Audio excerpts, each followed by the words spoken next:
अच्छा भाई, अब हमारा आज की क्लास का जो टॉपिक है वो ये कि हमने करंट इलेक्ट्रिसिटी का जो चैप्टर है ना उसको अच्छे तरीके से रिवाइज करना है। उसमें तमाम कॉन्सेप्ट्स को देखना है कि कौन कौन से कॉन्सेप्ट्स हैं इसके अंदर, और थोड़ा सा ओवरव्यू लेना है कि इसमें से कैसे कैसे क्वेश्चंस बन सकते हैं। ठीक है।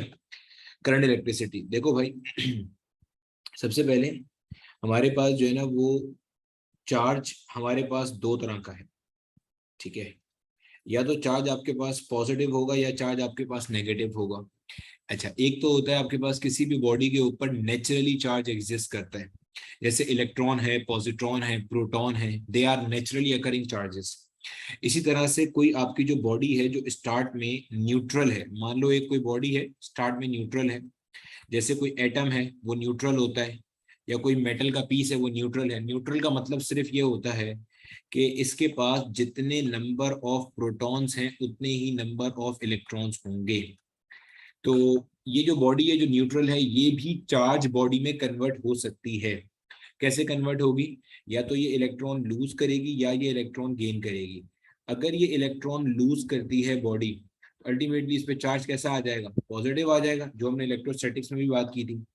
इसी तरह से अगर ये बॉडी इलेक्ट्रॉन गेन करती है तो ये कैसी हो जाएगी? तो ये नेगेटिवली चार्ज हो जाएगी।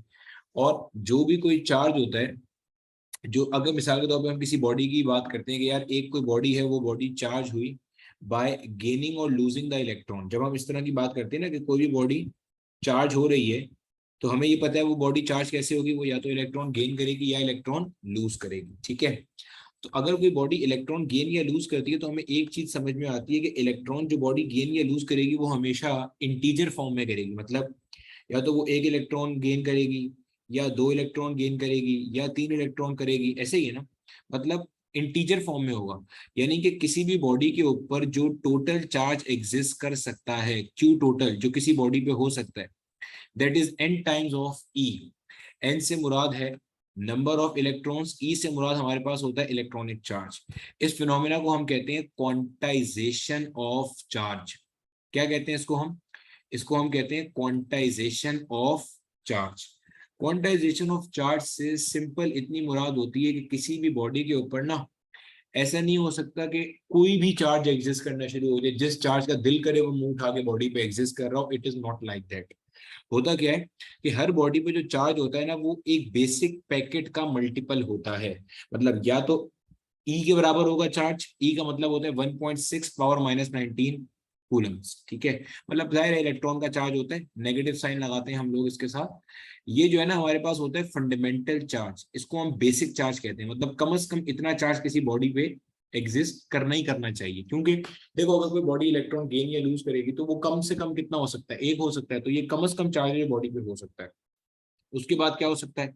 दो हो सकते हैं, तीन हो सकते हैं। अल्टीमेटली करते करते अगर आप इसको जनरलाइज कर दोगे तो इट विल बी एन ई।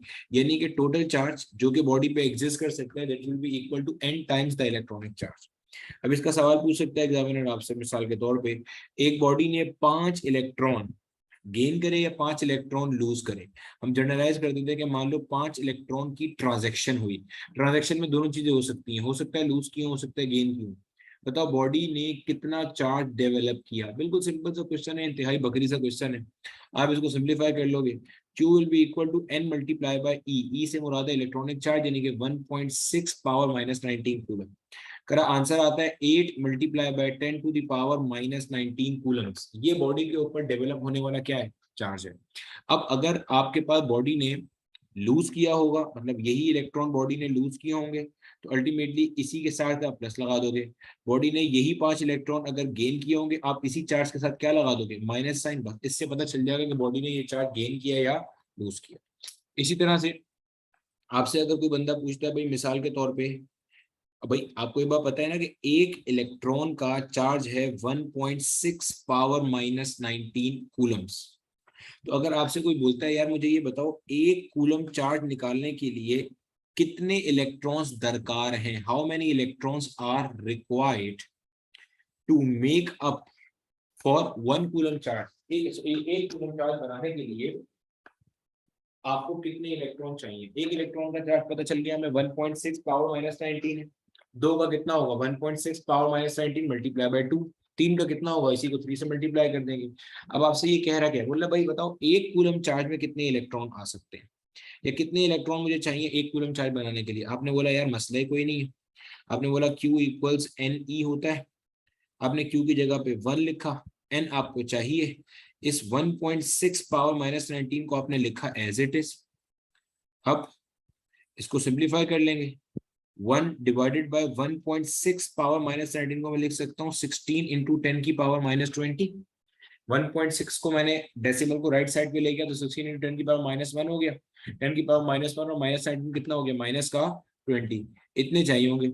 अब इसको सिंप्लीफाई भी कर सकते हो आप, सिंप्लीफाई करना है 10 पावर माइनस 20 को ऊपर ले जाओ, ये बन जाएगा 10 की पावर 2 मल्टीप्लाई बाय 10 की पावर 18 डिवाइडेड बाय 16, ठीक हो गया। अब ये हो गया 100 डिवाइडेड बाय 16 मल्टीप्लाई बाय 10 की पावर 18। सिंप्लीफाई कर लो, कैलकुलेटर अलाउ है अगर आपको तो बहुत ही अच्छी बात है, नहीं अलाउ तो ऐसे कर सकते हो। 16 5 जा होता है 80, 16 6 जा होता है 96। अब 100 में से 96 निकालेंगे तो क्या बचेगा, 4 बचेगा। अब 16 के में 4 तो नहीं आता, तो डेसिमल लगा दिया और यहाँ 0 लगा दिया। 16 2 जा होता है जनाब 32, 40 में से 32 निकालूंगा तो 8 बचेगा। डेसिमल के बाद हर स्टेप पे मैं एक 0 लगा सकता हूँ। 16 5 का क्या होता है 80 होता है, यानी कि answer comes out to be 6.25 into 10 raise to the power 18, यानी कि इतने इलेक्ट्रॉन चाहिए 1 कूलम चार्ज बनाने के वास्ते। These number of electrons are required, ठीक हो गया।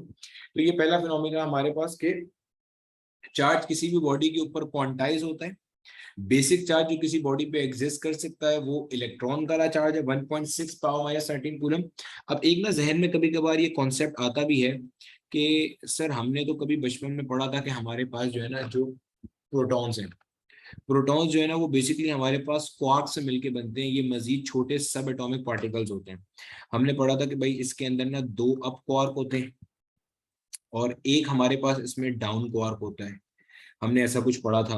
तो जो 2 अपक्वार्क होते हैं इनका हमें चार्ज हमारे टीचर ने पढ़ाया था, एक अपक्वार्क का चार्ज होता है 2/3 E और एक डाउन क्वार्क का चार्ज होता है -1/3 E।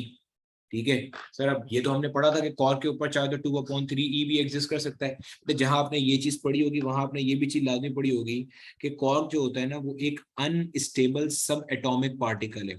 अनस्टेबल सब एटॉमिक पार्टिकल से मुराद ये है कि क्वार्क आपको अलग से गार्डन में टहलता हुआ नहीं मिलेगा, जबकि प्रोटॉन और इलेक्ट्रॉन आप आइसोलेटेड फॉर्म में हासिल कर सकते हो। तो ये अनस्टेबल सब एटॉमिक पार्टिकल है जो कि हमेशा कंबाइन होकर प्रोटॉन बना रहा होगा। ठीक है, इलेक्ट्रॉन खैर क्वार्क से मिलकर नहीं बनता, न्यूट्रॉन और ये मिलके बनते हैं। ठीक हो गया बरल। तो ये एक छोटा सा थी। अब आगे देखते चलते हैं।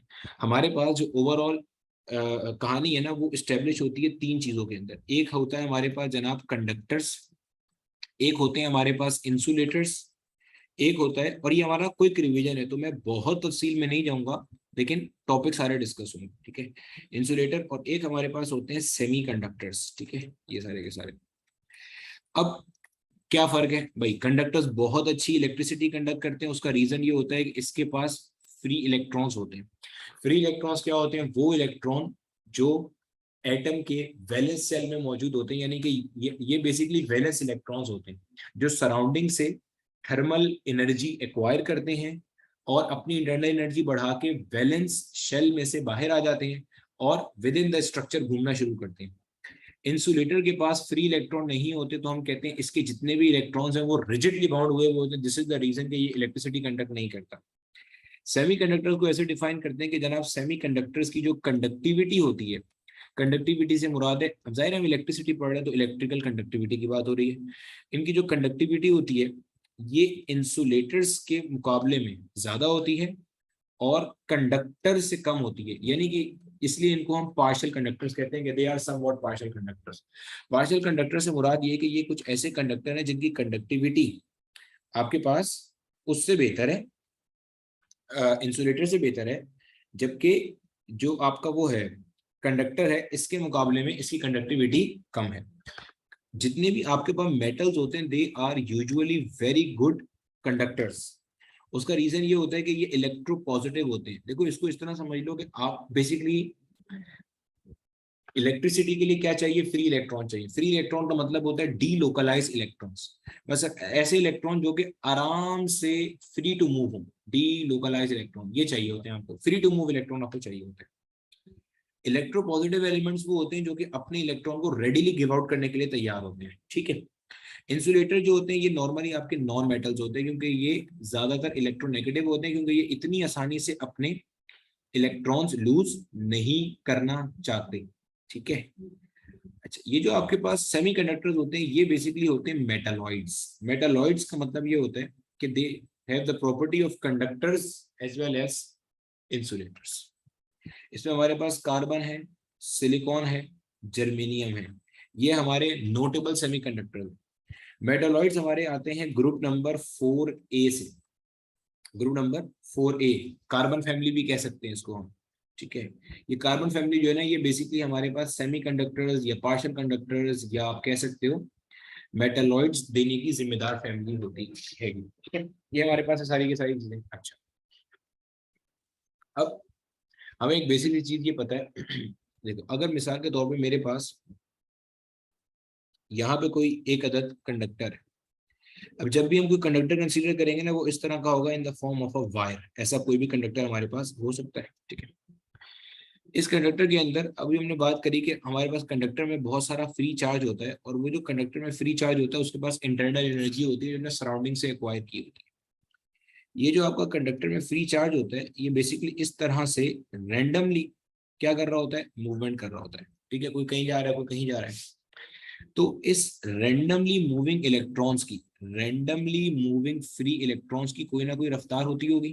तो जनाब इन रैंडमली मूविंग फ्री इलेक्ट्रॉन्स की जो स्पीड है या वेलोसिटी है उसको हम कहते हैं थर्मल वेलोसिटी। नाम से भी देखो आपको ये बात पता चल रही है कि this is the velocity that is acquired by the electrons due to the thermal energy from the surroundings. ये थर्मल वेलोसिटी होती है। जो थर्मल वेलोसिटी होती है इसका जो ऑर्डर होता है ये ऑर्डर 10 की पावर 5 से लेके 10 की पावर 6 तक होता है। ऑर्डर से क्या मुराद है? जैसे हमें एक बात पता है कि फॉर एग्जांपल लाइट जो होती है, लाइट की जो वेवलेंथ है वो 400 नैनोमीटर से 700 नैनोमीटर तक होती है। अब अगर मैं इसको लिखूंगा, मैं लिखूंगा 400 इंटू 10 की पावर -9, सिंप्लीफाई करूंगा तो ये बन जाएगा 4 इंटू 10 की पावर -7, यानी कि ऐसे आपने बनाना होता है इसको स्टैंडर्ड फॉर्म में। अब ये जो 10 पावर -7 है ना ये बेसिकली इसका ऑर्डर है, यानी कि हम बोलेंगे जो लाइट की वेवलेंथ है इसका ऑर्डर क्या है? 10 की पावर -7 मीटर इसका ऑर्डर है। तो ये होती है आपकी थर्मल वेलोसिटी की स्पीड। इसका मोशन कैसा होता है? आपको नजर ही आ रहा है कि इसका मोशन क्या होता है? रैंडम डायरेक्शन होता है, कोई स्पेसिफिक डायरेक्शन नहीं होता। आपको मजीद ये भी नजर आ रहा होगा कि मैंने कोई बैटरी यहाँ पे कनेक्ट नहीं करी, इसका मतलब no potential difference is applied, ठीक हो गया। No potential difference is applied, randomly moving electron due to the thermal energy. अच्छा, क्या कंडक्टर में से करंट फ्लो करेगा? Net current flowing through the conductor will be zero. इसका रीजन ये होता है कि आपके पास जितने इलेक्ट्रॉन्स एक डायरेक्शन में जाते हैं उतने इलेक्ट्रॉन दूसरी डायरेक्शन में जाते हैं। तो आप बोलोगे number of electrons in one direction equals the number of electrons in opposite direction, और इसकी वजह से ओवरऑल इफेक्ट आपका नलिफाई हो जाता है। क्या मतलब? भाई अगर आपके 5 इलेक्ट्रॉन सीधे हाथ पे जा रहे हैं, 5 उल्टे हाथ पे जाते हैं, नेट करंट जीरो हो जाता है। 5 ऊपर जा रहे हैं, 5 नीचे जाते हैं, नेट करंट जीरो हो जाता है। तो नेट करंट सर्किट में फ्लो नहीं कर रहा होता हैगा। अच्छा, तो अब अगर आपसे पूछा जाए ये सारे पॉइंट जो है ना ये याद रखना, ये थ्योरी के अंदर से इसके क्वेश्चन बनते हैं, थर्मल वेलोसिटी क्या होती है, ये सब चीजें, ठीक है। अच्छा, अब अगर आपसे ये पूछा जाए भाई करंट क्या होता है, भाई करंट से मुराद ये होती है चार्ज के फ्लो करने की रफ्तार, बिल्कुल आसान जबान में।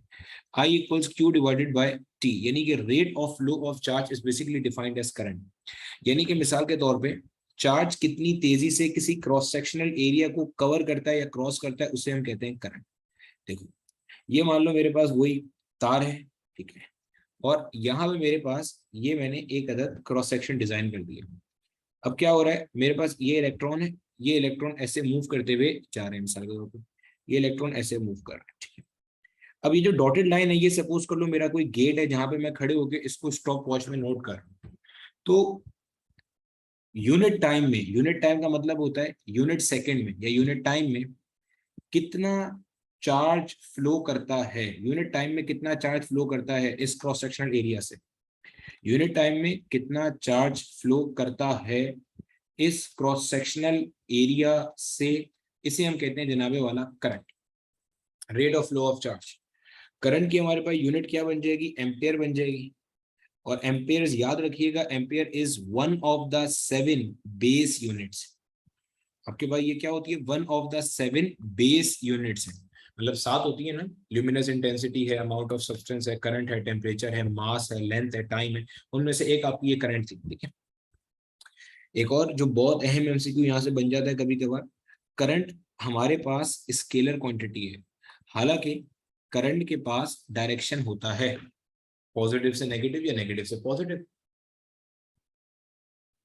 बिल्कुल ऐसी टाइम भी स्केलर क्वांटिटी है, हालांकि उसके बाद डायरेक्शन होता है। उसकी वजह ये होती है कि current do not obey vector laws of addition. Current vector laws of addition को ओबे नहीं करता, यानी कि करंट वैसे ऐड नहीं होता। यानी कि करंट के लिए आप बोलोगे जो रिजल्टेंट है ना, वो जो वेक्टर लॉज ऑफ एडिशन हमने पढ़ा था, R equals under root A square plus B square plus 2ab cos theta, first year में कहीं देखा होगा। तो करंट इस तरह से ऐड नहीं होता सर, तो फिर करंट कैसे होता है, करंट 2 + 2 = 4 की तरह ऐड होता है, 2 + 2 = 4। यानी कि करंट, अगर आप पूछे करंट क्या शो करता है, तो करंट जनाब स्केलर एडिशन शो करता है। In place of vector laws of addition current is simply added, ठीक है, with the help of arithmetic rules of algebra. तो करंट ऐसे ऐड हो रहा होता है, इसलिए हम करंट को स्केलर काउंट करते हैं। ठीक हो गया। अच्छा आगे देखो अब जरा। अब एक तो हमने चीज देख ली कि आपके पास कोई भी जो कंडक्टर है, उस कंडक्टर के अंदर जो फ्री चार्ज है, that free charge will continue to move in a random manner. समझ लिया हमने ये बात। अब अगर मिसाल के तौर पे ये मेरे पास फ्री चार्ज था, अगर मैं यहाँ पे एक अदद बैटरी कनेक्ट कर देता हूँ, बैटरी से मुराद वही है भाई, एक पॉजिटिव टर्मिनल होगा मेरे पास और एक मेरे पास नेगेटिव टर्मिनल होगा। मैंने एक तगड़ी बैटरी यहाँ पे कनेक्ट कर दी लाके। जब भी मैं कोई बैटरी कनेक्ट करूंगा तो अल्टीमेटली एक साइड इसकी पॉजिटिव हो जाएगी और एक साइड इसकी क्या हो जाएगी, नेगेटिव हो जाएगी। जब ऐसा होगा तो जितना भी इलेक्ट्रॉन्स है मेरे पास, उन सब के ऊपर एक फोर्स लगना शुरू हो जाएगी toward the positive terminal, Coulomb's law basic. तो इसका मतलब सारे के सारे electron will continue to move in the opposite direction, मतलब towards the positive terminal of the battery. अब हुआ क्या, आप बोलोगे when potential difference is applied, जब आपने पोटेंशियल डिफरेंस अप्लाई किया तो जितने भी इलेक्ट्रॉन्स थे, electrons started to move towards the positive terminal। कहाँ जाना शुरू हो गए, towards the positive terminal। और हमारे पास जो इलेक्ट्रिक फील्ड होती है ना, इलेक्ट्रिक फील्ड का कॉन्सेप्ट शायद याद होगा, इलेक्ट्रिक फील्ड हमेशा पॉजिटिव से नेगेटिव की तरफ होती है। ये पॉजिटिव है, ये नेगेटिव है, तो इलेक्ट्रिक फील्ड ऐसे होगी। जबकि इलेक्ट्रॉन उल्टा जा रहे हैं, तो हम यूं भी कहते हैं कि जो इलेक्ट्रॉन मूवमेंट होती है, उसको किताब वाले ऐसा कहते हैं, electron movement is opposite to the applied electric field. जो आपकी अप्लाइड इलेक्ट्रिक फील्ड है उसके मुकाबले में आपका इलेक्ट्रॉन कैसे जाएगा, ऑपोजिट जाएगा। अब ये जो इसकी स्पीड है, यानी कि ये जो आपके इलेक्ट्रॉन्स ने एक एडिशनल वेलोसिटी एक्वायर करी है, एडिशनल वेलोसिटी गेन करी है। देखो इसकी रैंडम वेलोसिटी कहीं नहीं गई, क्योंकि रैंडम वेलोसिटी किस वजह से थी, थर्मल स्पीड की, थर्मल एनर्जी, वो अपनी जगह है। जो एडिशनल वेलोसिटी एक्वायर करी है due to the application of potential difference, ये आपके पास कहलाती है ड्रिफ्ट वेलोसिटी। यानी कि हम कहेंगे electrons are basically drifting towards the positive terminal of the battery. ये हमारे पास इलेक्ट्रॉन की ड्रिफ्ट वेलोसिटी होती है। और जो ड्रिफ्ट वेलोसिटी होती है, इसका जो अपने पास ऑर्डर होता है, ड्रिफ्ट वेलोसिटी का ऑर्डर, ड्रिफ्ट वेलोसिटी का ऑर्डर अपने पास 10⁻³ से दे करके कोई 10⁻⁵ -6 तक जाता है। डिपेंड करता है बैटरी कितनी ज्यादा है कितनी कम लगी हुई है। वाज़े तौर पे नजर आ रहा होगा कि ड्रिफ्ट वेलोसिटी आपके पास बहुत कम होती है थर्मल वेलोसिटी के मुकाबले में। थर्मल वेलोसिटी बहुत ज्यादा होती है। उसका रीजन ये होता है कि thermal velocity is basically the natural velocity, और ड्रिफ्ट वेलोसिटी एक्वायर करता है ये ड्यू टू द बैटरी। तो बैटरी की वजह से जो वेलोसिटी उसने एक्वायर करी होगी, अल्टीमेटली वो इतनी ज्यादा कभी भी नहीं हो सकती कि वो इलेक्ट्रॉन की नेचुरल वेलोसिटी का मुकाबला कर सके। हाँ, लेकिन ये है कि ड्रिफ्ट वेलोसिटी जो होती है वो एक डेफिनेट डायरेक्शन में होती है। ड्रिफ्ट वेलोसिटी का एक डेफिनेट डायरेक्शन होता हैगा, और वो डेफिनेट डायरेक्शन कहाँ होता है, from negative to the positive terminal of the battery, towards the positive terminal of the battery होता है। ड्रिफ्ट वेलोसिटी को कैलकुलेट करने की जो हमारे पास इक्वेशन होती है that is I equals we ना, ये इक्वेशन होती है। आई से मुराद करंट, वी से मुराद ड्रिफ्ट वेलोसिटी, ई से मुराद इलेक्ट्रॉनिक चार्ज, ये जो एन होता है ये कहलाती है आपके पास number density of the material, या इसको हम charge density of the material भी कहते हैं। नंबर डेंसिटी का मतलब होता है number of electrons per unit volume. For example कहा हुआ है 5 इंटू 10 की पावर 24, यानी कि 5 इंटू 10 की power 24 number of free electrons are available per metre cube. और ए से मुराद क्या हो गया, cross sectional area. Cross sectional area किसी भी इस कंडक्टर का हम कैसे निकाल सकते हैं, मैं सामने से देखने पे ये कहता सर्कल नजर आएगा। जब ये सर्कल नजर आएगा तो सर्कल का जो क्रॉस सेक्शनल एरिया होता है that is given by pi R square. ठीक हो। इसी तरह से जनाबे वाला हमारे पास जो है ना करंट की कुछ टाइप्स होती हैं, उनको भी जरा देख लो। करंट की हमारे पास ना दो टाइप्स है। एक हमारे पास होता है जनाब कन्वेंशनल करंट, एक हमारे पास होता है इलेक्ट्रॉनिक करंट। ठीक है। जो कन्वेंशनल करंट होता है ये होता है due to the flow of holes, electronic current होता है due to the flow of electrons. Electrons flow करते हैं from negative to positive, holes flow करते हैं फ्रॉम पॉजिटिव टू नेगेटिव। और in actual they both are same current, ये एक ही चीज के दो नाम है। कैसे भाई, देखो अगर मिसाल के तौर पे मेरे पास ये इलेक्ट्रॉन है, ये इलेक्ट्रॉन है और ये एक खाली जगह है जिसको मैं होल कह रहा हूँ। अब जब ये इलेक्ट्रॉन यहाँ आ जाएगा तो अल्टीमेटली जगह ऐसी हो जाएगी, ये इलेक्ट्रॉन हो जाएगा होल, ये हो जाएगा, ये वाला इलेक्ट्रॉन अपनी जगह रहा। अब इसी चीज को देखने के देखो दो तरीके। जब आपका इलेक्ट्रॉन राइट साइड पे आया, जब आपका इलेक्ट्रॉन एक कदम राइट साइड पे आया, तो एट द सेम टाइम जो आपका होल था ये एक कदम कहाँ आ गया, लेफ्ट पे आ गया। तो हम यही तो कह रहे हैं conventional current and electronic current are basically two same currents. आपके पास इलेक्ट्रॉन्स जितने स्टेप राइट साइड पे जाएगा, होल्स उतने स्टेप लेफ्ट पे आएगा एंड वाइस वर्सा। यानी कि आप यूं कह सकते हो number of electrons moving in one direction, number of electrons moving in one direction is equal to the number of holes moving in the opposite direction। ये बराबर है नंबर ऑफ होल्स के that are moving in the opposite direction। ठीक है जनाब, ये हमारे पास कुछ बेसिक्स थी इसकी। अब हम इसके बाद स्टार्ट करेंगे जो हमारा एक बेसिक सा लॉ है जिसे ये गवर्न करता है, that is the Ohm's law. अच्छा, अब ओम अपने लॉ में बेसिकली क्या कहता है, हमने अभी ये बात करी थी थोड़ी देर पहले ये जो हमारे पास है ना, जब ये सारे के सारे इलेक्ट्रॉन्स एक डायरेक्शन में फ्लो करना शुरू कर देंगे, इसको हम कहेंगे अब नेट करंट सर्किट में फ्लो कर रहा है। अब हम कहेंगे हाँ यार net current is flowing in the circuit, net current आपके पास सर्किट के अंदर फ्लो कर रहा है। ठीक है। अब जरा देखते हैं हमारे पास जो है ना ओम अपने लॉ में क्या कहता है। देखो भाई, ये कहता है कि जनाब I is directly proportional to V, यानी कि जितना ज्यादा पोटेंशियल डिफरेंस अप्लाई करोगे अल्टीमेटली उतना ज्यादा करंट सर्किट में फ्लो करेगा। ठीक है। जब हम इसको सिंप्लीफाई करते हैं, यहाँ पे हमारे पास कांस्टेंट आता है 1/r, देन ये v आता है, ये इधर जाएगा, अल्टीमेटली ये बनता है v इक्वल्स आई आर। यानी कि ये कहता है आप पोटेंशियल डिफरेंस बढ़ाओगे तो जो करंट सर्किट में से फ्लो कर रहा है वो भी क्या होगा, बढ़ेगा। लेकिन कुछ चीजों का ख्याल करना है। क्या, provided that R remains constant, R remains constant, यानी कि जो रेजिस्टेंस है this should remain constant at every temperature. Resistance हमेशा कैसी रहनी चाहिए जनाब, कांस्टेंट रहनी चाहिए। दिस इज ठीक है। करंट की यूनिट तुम्हें पता है एम्पेयर होती है, वी की यूनिट हमारे पास क्या होती है, वोल्ट्स होती है। ये जो आर है, आर से मुराद होती है रेजिस्टेंस। रेजिस्टेंस इज बेसिकली कोई भी हिंड्रेंस जो चार्ज को मूव करते वक्त फेस करनी पड़ रही है। चार्ज मूव करते वक्त जो भी हिंड्रेंस फेस कर रहा होता है उसको हम कहते हैं कि ये बेसिकली हमारे पास क्या है, ये हमारे पास है रेजिस्टेंस। ठीक है। तो आर की यूनिट क्या है, आर की यूनिट हमारे पास ओम्स है, सिंपल। ठीक है। और आर कोई भी रेजिस्टेंस है। जब चार्ज ए पॉइंट से बी पॉइंट की तरफ जा रहा है तो रास्ते में जो जो प्रॉब्लम इसे फेस करना पड़ रही है वो सारी की सारी हमारे पास क्या कहला रही होती है जनाब, वो सब की सब हमारे पास कहला रही होती है हिंड्रेंसेस। ठीक हो गया, v equals I times of r। अच्छा, यहाँ पे एक चीज और, i और v का रिलेशन अगर आप देखोगे ना तो i और v का रिलेशन हमारे पास एक अदद, ये v है ये i है। अगर आपसे बोला जाए ना ओम्स लॉ का ग्राफ कैसा होता है, तो i और v का रिलेशन आपको नजर आ रहा है, ग्राफ कैसा होगा, एक अदद स्ट्रेट लाइन ग्राफ होगा। अगर मुझे इसका स्लोप कैलकुलेट करना है, स्लोप कैसे निकालते हैं, y वाली क्वांटिटी डिवाइडेड बाय x वाली क्वांटिटी।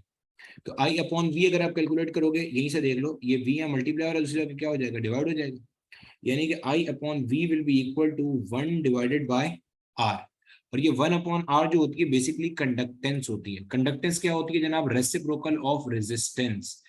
इसकी यूनिट हमारे पास एक तो होती है ओहम इनवर्स, ओम उसकी थी, इसकी ओम इनवर्स हो गई।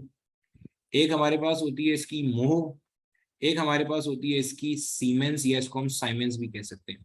देखो जो जो चीजें रेजिस्टेंस क्रिएट करेंगी उसको रेसिप्रोकेट कर दोगे, रेसिप्रोकल कर दोगे, तो अल्टीमेटली वही कुछ आपका क्या इसमें कन्वर्ट हो जाएगा, कंडक्टर्स में कन्वर्ट हो जाएगा। ठीक है, अच्छा अब हमारे पास देखते चलो, एक हमारे पास होता है ओमिक कंडक्टर। ओमिक कंडक्टर वो होता है जो बेसिकली ओम्स लॉ को फॉलो करता है हर हाल में।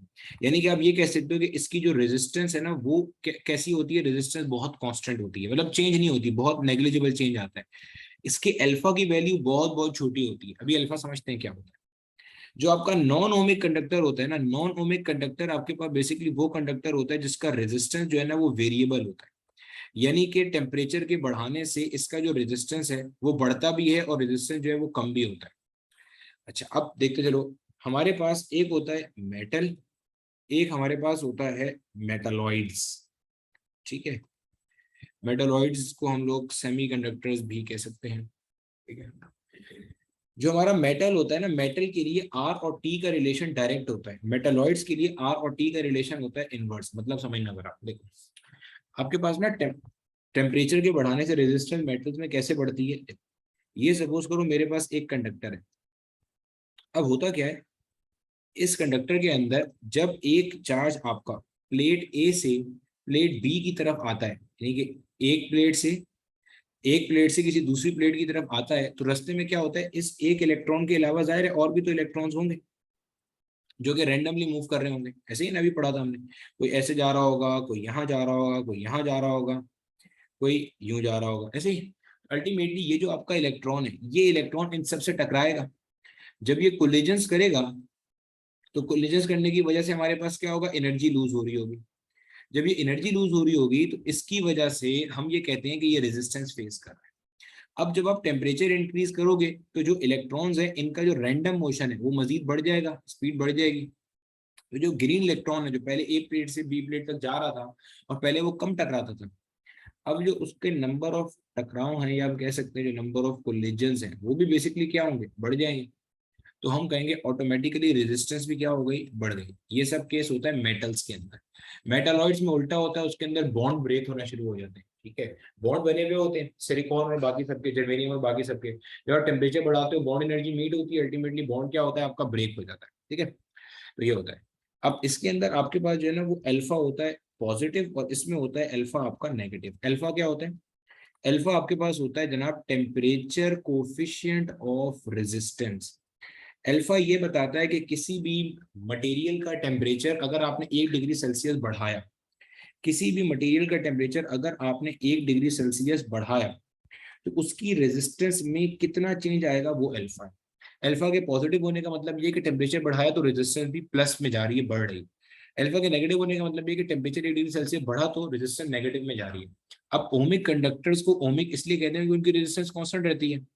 इसमें कौन कौन सी मिसालें आती हैं, इसमें मिसालें आती हैं आपकी कॉन्स्टेंटन की, जो एलॉयज होते हैं बेसिकली आपके, कॉन्स्टेंटन होता है, इसी तरह आपका निक्रोम होता है, इसी तरह आपका मैंगेनिन होता है। मैंगेनिन आपकी सिंध बोर्ड वालों की जो किताब है ना, पेज नंबर 91, उसके अंदर इनकी वो भी दी हुई है, कंपोजिशन भी दी हुई है, वो एक बार खोल के देख लेना लाजमी। पेज नंबर 91 पे कॉन्स्टेंटन है, निक्रोन है या मैंगेनिन है। ये बेसिकली आपके पास ओमिक कंडक्टर्स हैं, क्योंकि इनके अल्फा की वैल्यू आप देखोगे नेग्लिजिबल है, ना होने के बराबर है, बहुत कम है। तो टेम्परेचर बहुत ज्यादा बढ़ेगा तब तो चेंज होगा, अदरवाइज चेंज ही नहीं होगा। ठीक है, यानी कि रेजिस्टेंस ऑलमोस्ट कांस्टेंट। मेटल्स में आर टी पे डिपेंड करता है डायरेक्टली, मेटलॉइड्स में इन्वर्स होता है। अब अक्सर जब हम लोग पढ़ते हैं ना, तो हम अक्सर हमें एक जुमला ये सुनने को मिलता है कि जो मेटल्स हैं हमारे, they are basically ohmic conductors.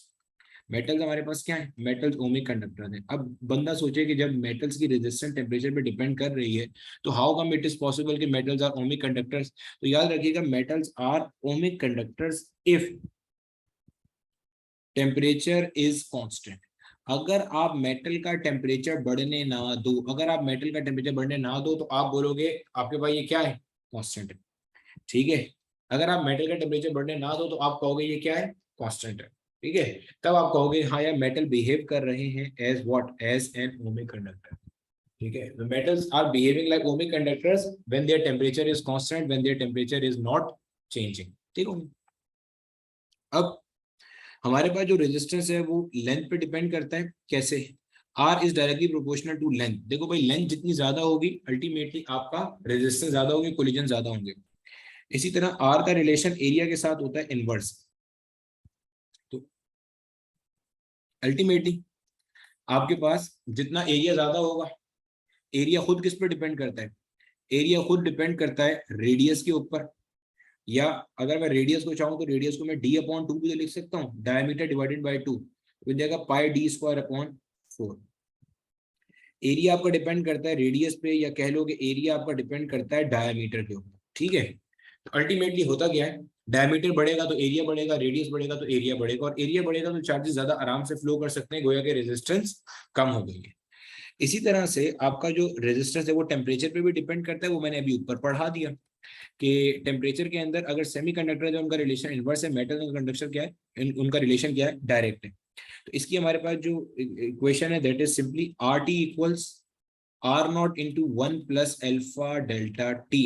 Are T बोलो तो resistance at temperature T degree Celsius, किसी भी टेम्परेचर टी डिग्री सेल्सियस के ऊपर रेजिस्टेंस आर टी है। आर नॉट है resistance at temperature 0 degree Celsius, alpha आपका टेम्परेचर कोफिशिएंट ऑफ रेजिस्टेंस है। इसको अगर ड्राइव करना हो तो ये यहाँ से आ जाएगा, delta R divided by R naught into delta T. इसका फॉर्मूला जैसे उसका फॉर्मूला बनाया था ना चैप्टर नंबर 11 के अंदर, वैसे बना सकते हैं, fractional change in resistance per unit change in temperature, या change in resistance per unit change in resistance per unit rise in temperature, ठीक है, इस तरह भी कह सकते हैं। और इसकी जो यूनिट है वो आपके पास क्या हो जाएगी, डिग्री सेल्सियस इनवर्स और केल्विन इनवर्स, क्योंकि डेल्टा टी के बारे में हम ये बात स्टेब्लिश कर चुके हैं कि चाहे आप डिग्री सेल्सियस में निकालो चाहे आप केल्विन में निकालो, आंसर विल रिमेन सेम, ये होता है। एक और चीज जिसपे आपकी मटेरियल की रेजिस्टेंस डिपेंड करती है वो बेसिकली हमारे पास है nature of the material. Nature of the material से क्या मुराद है, देखो हर मटेरियल जो है ना उसकी कंपोजिशन एक जैसी नहीं होती है। कोई मटेरियल जो है वो अच्छा कंडक्टर है नेचुरली, कोई मटेरियल बुरा कंडक्टर है, ये चीज डिफाइन करती है उसकी रेजिस्टिविटी। ये जो होती है ना ये बेसिकली आपकी होती है रेजिस्टिविटी, ठीक है। रेजिस्टिविटी और रेजिस्टेंस में वही फर्क है जो हीट कैपेसिटी और स्पेसिफिक हीट कैपेसिटी में। हीट कैपेसिटी किसी भी बॉडी को दी जाने वाली हीट है जो उसका टेम्परेचर 1 डिग्री सेल्सियस बढ़ा देगी। स्पेसिफिक हीट कैपेसिटी के अंदर क्या होता है कि आप लेंथ और एरिया बॉडी का फिक्स कर देते हो ताकि आप बॉडी का नेचर कंपेयर कर सको। रेजिस्टिविटी में भी यही होता है, आप लेंथ कहते हो यार बॉडी की लेंथ करो 1 और बॉडी का एरिया भी कितना करो 1, यानी कि आपने कोई ऐसा कंडक्टर कंसीडर किया जिसकी लेंथ कितनी है 1 और जिसका एरिया भी कितना है 1, ठीक है। मतलब आपने इसकी लेंथ भी यूनिटी कर दी और आपने इसका जो एरिया था ये भी क्या कर दिया, यूनिटी कर दिया। अब इसकी जो रेजिस्टेंस कैलकुलेट होगी ना ये बेसिकली आपके पास क्या कहलाएगी, रेजिस्टिविटी कहलाएगी। यानी कि आप कहोगे ये बेसिकली इसको हम स्पेसिफिक रेजिस्टेंस भी कहते हैं। जैसे हमारी स्पेसिफिक हीट कैपेसिटी होती है वैसे ये स्पेसिफिक रेजिस्टेंस होते हैं। Specific resistance is basically defined as the resistance of a conductor having unit length and unit cross sectional area. ये basically nature of the material बताता है, यानी कि जिस मटेरियल की रेजिस्टिविटी जितनी कम होगी वो मटेरियल जो है हमारे पास, वो मटेरियल हमारे पास जो है ना वो उतना अच्छा कंडक्टर होगा। जैसे मिसाल के तौर पे सबसे कम हमारे पास होती है सिल्वर की, सिल्वर की रेजिस्टिविटी सबसे कम है। उसके बाद हमारे पास आता है कॉपर, उसके बाद हमारे पास आता है गोल्ड, उसके बाद हमारे पास आता है एल्यूमिनियम, एंड कहानी गोज ऑन।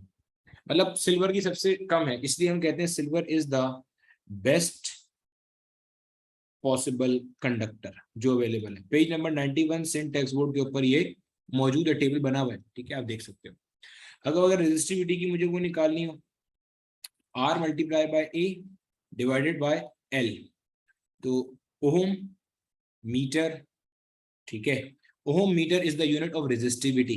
बिल्कुल ऐसे ही हमारे पास एक चीज होती है जिसको हम कंडक्टिविटी कहते हैं। जैसे कंडक्टेंस रेजिस्टेंस का रेसिप्रोकल था, ऐसे ही कंडक्टिविटी हमारे पास रेजिस्टिविटी का रेसिप्रोकल होती है और इसकी यूनिट बन जाएगी ओम इनवर्स और मीटर इनवर्स। अब आपने एक थोड़ी देर पहले एक चीज पढ़ी कि R is directly proportional to T, यानी कि अगर आप टेम्परेचर बढ़ाओगे, सॉरी कम करोगे तो रेजिस्टेंस भी क्या होगी, कम होगी। यानी कि जो करंट फ्लो कर रहा है वो क्या होगा, बढ़ेगा। भाई रेजिस्टेंस और करंट तो इनवर्स रिलेशन में है ना, रेजिस्टेंस जितनी कम होगी करंट उतना ज्यादा फ्लो होगा।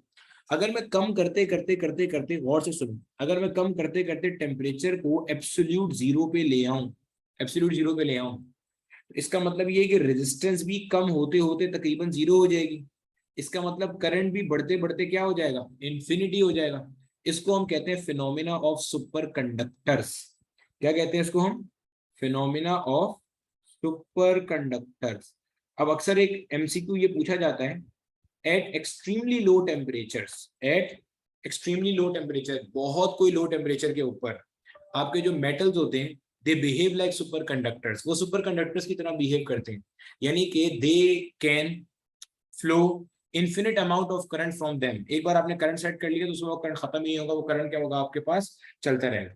तो दिस वाज रेजिस्टेंस। रेजिस्टेंस की जो भी कहानी थी इसके अंदर से भी न्यूमेरिकल्स पूछता है। अब ये जो रेजिस्टेंस है, इस रेजिस्टेंस को सर्किट में कनेक्ट करने के हमारे पास दो तरीके हैं। या तो आप इसे सीरीज में कनेक्ट करते हो, वैसे एक और भी होता है ब्रिज सर्किट भी होता है। या तो आप इसे सीरीज में कनेक्ट करते हो या पैरेलल में। ब्रिज सर्किट वो वाला होता है वो जो व्हीट स्टोन ब्रिज में देखा होता है। सीरीज का मतलब ये ऐसे, सीरीज के अंदर सिंपल ये पहचान है कि आपके पास करंट के पास गुजरने का एक ही रास्ता होगा, करंट के पास बहुत सारे नहीं है, पाथ एक ही है। अभी देखते हैं बारी बारी।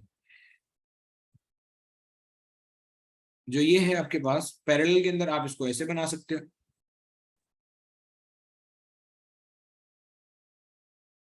ये पैरेलल। अब जरा पहचान बनाते हैं इसकी, देखो आपके पास सबसे पहले अगर हम सीरीज की बात करें तो आपके पास एक पाथ है या एक ही रास्ता है या एक ही रूट है करंट को फ्लो कराने का। अगर आपने इसमें इक्विवेलेंट रेजिस्टेंस निकालनी हो, इक्विवेलेंट रेजिस्टेंस से मुराद ये होती है, अगर मान लो ये मेरे पास तीन रेजिस्टेंसेज हैं, R1 R2 R3। अब जाहिर है जब यहाँ से करंट फ्लो करेगा तो अल्टीमेटली वो पहले R1 फेस करेगा, फिर R2 फेस करेगा, फिर R3 फेस करेगा। R1 के अक्रॉस पोटेंशियल ड्रॉप करेगा, R2 के अक्रॉस कुछ करेगा, R3 के अक्रॉस पोटेंशियल कुछ ड्रॉप करेगा। तो आर इक्विवेलेंट से ये मुराद होती है कि आपने क्या करा, आपने वो तमाम रेजिस्टेंसेस को हटाया और एक रेजिस्टेंस लगा दी आर इक्विवेलेंट के नाम से। ये अकेली रेजिस्टेंस वही कह लो कि रेजिस्टेंस ऑफर कर रही होगी जो ये सारी की सारी मिलकर कर रही थी, या यूं कह लो कि ये अकेली उतना वोल्टेज ड्रॉप करेगी जितने की वो सारे के सारे मिलकर वोल्टेज ड्रॉप करा रहे थे। ये formula to calculate the equivalent resistance in series circuit, simple add कर दो उसे। इसी तरह से जो आपका करंट जो है अगर पैरेलल के अंदर है तो उसके पास मल्टीपल पाथवेज है फ्लो करने के लिए। भाई बहुत सारे रास्ते हैं ना नजर आ रहे हैं, multiple paths are available for the current to flow. Current यहाँ भी जाएगा, करंट यहाँ भी जाएगा, करंट यहाँ भी जाएगा। अब इसमें अगर इक्विवेलेंट निकालना है तो this is 1/RE equals 1/R1 plus 1/R2 up till 1/RN, ऐसे चलेगा। इसी तरह अगर मुझे मेरे पास दो रजिस्टर्स हैं और वो पैरेलल में कनेक्ट हुए हैं, two resistors are connected in parallel. अगर मुझे इनका इक्विवेलेंट निकालना है this will be 1/R equivalent equals 1/R1 plus 1/R2। अगर मैं इनको क्रॉस मल्टीप्लाई करूं 1/R equivalent will be equal to R1 plus R2 divided by R1 into R2। अगर मैं दोनों साइड्स को रेसिप्रोकेट करता हूं तो R equivalent will be equal to R1 into R2 divided by R1 plus R2। यही चीज हमने कैपेसिटर्स के अंदर सीरीज में पढ़ी थी, ठीक है। अब यहाँ पे मिसाल के तौर पे एक सवाल लेते हैं, उससे एक और बात समझते हैं। मान लो मेरे पास एक है 3 ओम का, एक है 6 ओम का रजिस्टर। अगर मैं इसे सीरीज में सॉल्व करता हूँ, सीरीज में सीधा जमा करना होता है, क्या आंसर आएगा, 9 ओम्स आएगा। अगर मैं इसी को पैरेलल में सॉल्व करता हूँ, पैरेलल में क्या है R1 into R2 divided by R1 plus R2, 6 3 18, 18/9, ठीक है। क्या आ रहा है 2। सीरीज में आप देखो जो आंसर आ रहा है आपका वो 3 और 6 से बड़ा आ रहा है, यानी कि सीरीज रेजिस्टेंस मैक्सिमा जनरेट करती है जबकि पैरेलल रेजिस्टेंस मिनिमा जनरेट करती है। यानी कि पैरेलल में आप जब कभी भी कनेक्ट करोगे रेजिस्टर को, इसका मतलब आपको कम से कम रेजिस्टेंस मिलेगी पैरेलल में। सीरीज में आप जब भी कनेक्ट करोगे आपको ज्यादा से ज्यादा रेजिस्टेंस मिल रही होगी। तो ये हमारा सर्किट में कनेक्ट करने का तरीका था सीरीज के अंदर या पैरेलल के अंदर, ठीक है। अब इसी तरह से हमें एक बेसिक बात ये पता है कि जब कभी भी होता क्या है, मान लो एक मेरे पास कोई भी, ये मेरे पास कोई भी एक रेजिस्टर एलिमेंट है, ठीक है। अब अगर यहाँ से मेरे पास चार्ज फ्लो करता है, करंट फ्लो करता है, जब वो रेजिस्टेंस को फेस करेगा, तो in order to overcome the resistance work has to be done. तो वो जो वर्क डन करेगा, चार्ज आगे जाने वक्त जो वर्क डन करेगा, वो वर्क डन किसी ना किसी एनर्जी की फॉर्म में कन्वर्ट होगा as per the law of conservation of energy. तो वो किस फॉर्म में कन्वर्ट होता है? हीट की फॉर्म में कन्वर्ट होता है। यानी कि जब कभी भी चार्ज किसी रेजिस्टेंस को ओवरकम करने की कोशिश करता है, तो होता क्या है? Work has to be done, काम करना पड़ता है। वो काम किस में कन्वर्ट होता है? हीट की फॉर्म। तो जूल्स लॉ बेसिकली यही बात कहता है कि जब भी करंट फ्लो करेगा किसी रेजिस्टिव एलिमेंट से, तो ultimately work has to be done, वो हीट की फॉर्म में जाएगा। इसको हम ऐसे एच या ई से शो करते हैं, ये बराबर है वी आई टी के। वी से मुराद वोल्टेज है, आई से मुराद करंट है, टी से मुराद टाइम है। अगर मैं v equals I into R यहाँ पे यूज करूंगा, v equals I into R करूंगा, तो ये बन जाएगा I square R into T. Similarly अगर मैं आई की जगह पे v अपॉन आर कर दूं, this will be v square upon R multiply by T. इस तरह से आ जाएगा आई स्क्वायर आर टी या v square upon R into T. इसी तरह से हमारे पास एक फिनोमिना आता है जनाब पावर डिसिपेशन का। पावर डिसिपेशन हमारे पास क्या होती है? क्या एनर्जी यूनिट टाइम में कंज्यूम हो रही है, energy unit per unit time. तो वी आई टी को टाइम से डिवाइड करूंगा, वी आई मिल जाएगा। आई स्क्वायर आर टी को डिवाइड करूंगा, आई स्क्वायर आर मिल जाएगा।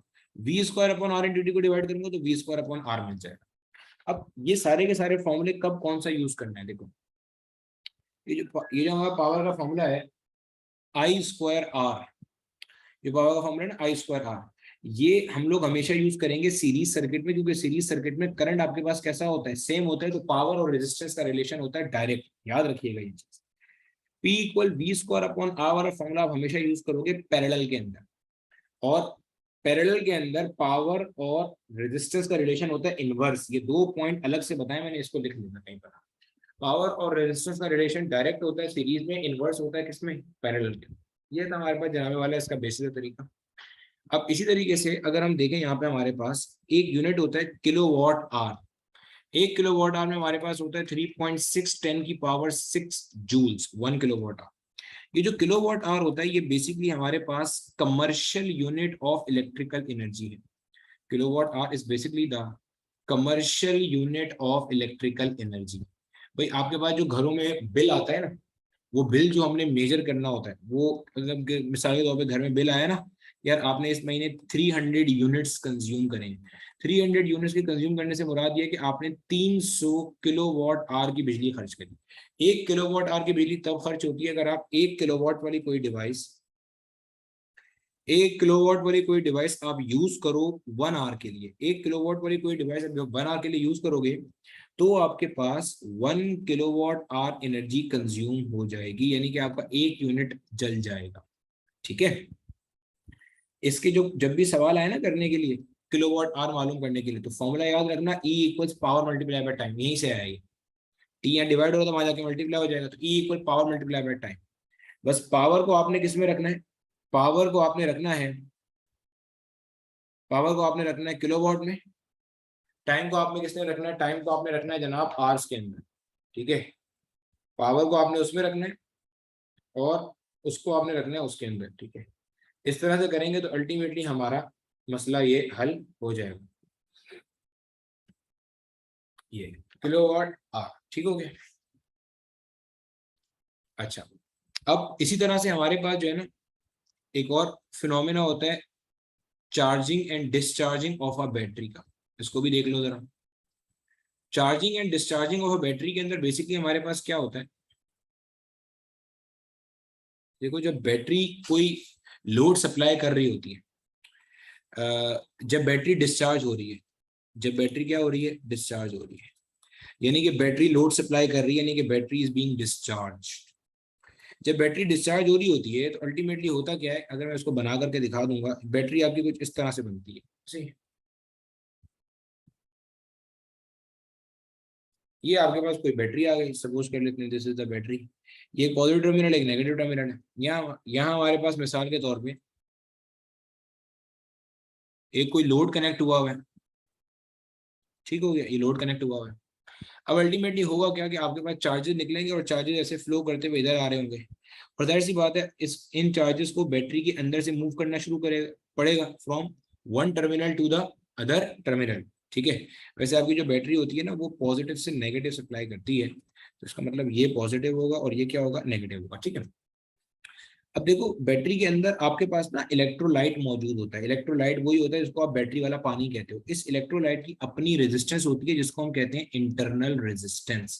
तो होगा क्या बच्चे, होगा ये आपके पास कि अगर मिसाल के तौर पे बैटरी के ऊपर लिखा हुआ पोटेंशियल था 10 वोल्ट, बैटरी का जो ईएमएफ होता है ना, ईएमएफ से मुराद होती है rated potential of the battery, यानी कि 10 volt is the rated potential of the battery. अगर बैटरी का पोटेंशियल 10 वोल्ट है और मैं यहाँ पे किसी तरह से वोल्टेज मालूम करता हूँ, तो ये जो वोल्टेज यहाँ पे मुझे निकल के आ रहा होगा ना, ये वोल्टेज मुझे 10 वोल्ट से कम मिल रहा होगा। हो सकता है मुझे यहाँ पे वोल्टेज मिल रहा हो लेट से 8 वोल्ट, तो बाकी का 2 वोल्ट कहाँ गया, बाकी का 2 वोल्ट बैटरी के अंदर ड्रॉप हो गया। क्यों? क्योंकि भाई in order to overcome the resistance काम तो करना पड़ेगा ना। काम करने से क्या मुराद है, वो अपनी एनर्जी खर्च करेगा जो पोटेंशियल लेके निकला है, और यहाँ से अंदर से मूव करना भी जरूरी है। क्यों जरूरी है? क्योंकि हमेशा क्लोज सर्किट में होता है। क्लोज सर्किट का मतलब क्या, पॉजिटिव से निकला था तो वापस घूम के दोबारा कहाँ आएगा, यहाँ रुकेगा थोड़ी, पॉजिटिव पे आएगा। तो इसका मतलब बैटरी के अंदर से फ्लो करना है। तो आप कहोगे कि जो 10 वोल्ट बैटरी ने दिया वो दो कामों में गया। 8 वोल्ट बल्ब को मिल गया, 2 वोल्ट इंटरनल ड्रॉप आ गया, यानी कि इक्वेशन बन जाएगी E will be equal to VT plus I into small r. E से मुराद ईएमएफ है, VT से मुराद टर्मिनल पोटेंशियल है, IR is the internal drop. अगर मैं इसे ओपन करूंगा ये बन जाएगा I into capital R plus I into small r. इधर कैपिटल R से मुराद है लोड रेजिस्टेंस, जो मैंने वहां पे बल्ब कनेक्ट किया हुआ है ना, वो बेसिकली मेरे पास क्या है, that is a load resistance. ठीक है, ये हमारे पास थी जब बैटरी डिस्चार्ज हो रही थी। अब जब बैटरी चार्ज हो रही होगी तो उल्टा हिसाब किताब हो जाएगा। चार्जिंग के वक्त में क्या होगा कि आप जहां मैंने बल्ब कनेक्ट किया था वहां आप सोर्स कनेक्ट करोगे। जब आप सोर्स कनेक्ट करोगे आप बोलोगे टर्मिनल का पोटेंशियल जो है वो EMF plus I into R होना चाहिए। क्यों?